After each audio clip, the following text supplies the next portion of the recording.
കർഷക പ്രശ്നം, തൊഴിലില്ലായ്മ, സാമ്പത്തിക മാന്ദ്യം, ചെറുകിട വ്യവസായങ്ങളുടെ തകർച്ച, സാമൂഹ്യ സൗഹാർദ്ദത്തിന്റെ തകർച്ച, വർഗീയ കലാപങ്ങൾ, പണപ്പെരുപ്പം തുടങ്ങി മോദി ഭരണത്തിൽ ഇന്ത്യയുടെ വളർച്ച ഓരോ ദിവസവും താഴേക്ക് പോവുകയാണ്.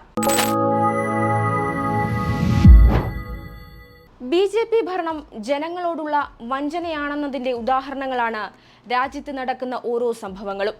ഹിന്ദുത്വ അജണ്ട നടപ്പാക്കുവാനുള്ള ശ്രമങ്ങളാണ് കേന്ദ്ര സർക്കാരിന്റെയും ബി.ജെ.പി. ഭരിക്കുന്ന സംസ്ഥാന സർക്കാരുകളുടെയും ഭാഗത്തു നിന്നുണ്ടാകുന്നത്. ബി.ജെ.പിയുടെ അധമ രാഷ്ട്രീയത്തിന്റെ ദുരന്തമാണ് മണിപ്പൂരിൽ അരങ്ങേറുന്നത്.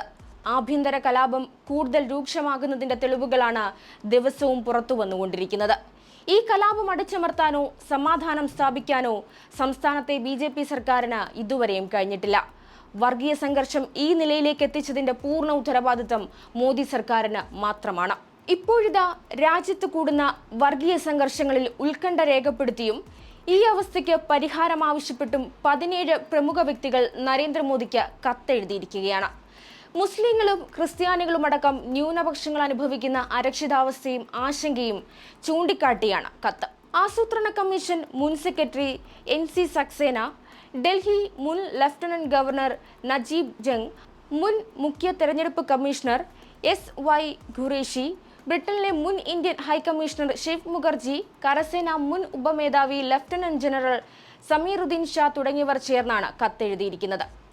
2014 മോദി സർക്കാർ അധികാരത്തിലെത്തിയതോടെ രാജ്യത്തെ ഹിന്ദു മുസ്ലിം ബന്ധം കൂടുതൽ മോശമായിരിക്കുകയാണ്. മുസ്ലിങ്ങൾക്കെതിരായ അക്രമങ്ങളെയും വേർതിരിവിനെയും പ്രോത്സാഹിപ്പിക്കുന്ന നിലപാടാണ് ചില സംസ്ഥാന സർക്കാരുകളുടെയും ഏജൻസികളുടെയും ഭാഗത്തു നിന്നുണ്ടാകുന്നത്. എന്നാൽ സർക്കാരുകൾ ഒരു വിഭാഗത്തിനെതിരെ നിൽക്കുന്ന സാഹചര്യം ഇതിനു മുൻപെങ്ങും ഉണ്ടായിട്ടില്ലെന്നും നരേന്ദ്രമോദിക്ക് അയച്ച കത്തിൽ അവർ ചൂണ്ടിക്കാട്ടുന്നു. ഇസ്ലാം വിരുദ്ധ പ്രസംഗങ്ങൾ, ബീഫിന്റെ പേരിലുണ്ടായ ആൾക്കൂട്ട ആക്രമണങ്ങൾ, മുസ്ലിങ്ങളുടെ വീടുകൾ തദ്ദേശ സ്ഥാപനങ്ങളുടെ നേതൃത്വത്തിൽ തകർത്ത സംഭവം തുടങ്ങിയ കാര്യങ്ങൾ കത്തിൽ വ്യക്തമാക്കിയിട്ടുണ്ട്.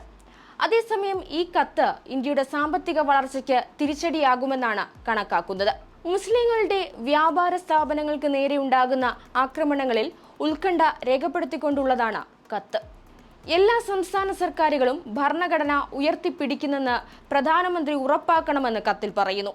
ഇന്ത്യയുടെ മതനിരപേക്ഷത, ബഹുസ്വര സംസ്കാരം ഉറപ്പാക്കാൻ സർവമത സമ്മേളനം വിളിക്കണമെന്നും കത്തിൽ ആവശ്യപ്പെട്ടിട്ടുണ്ട്.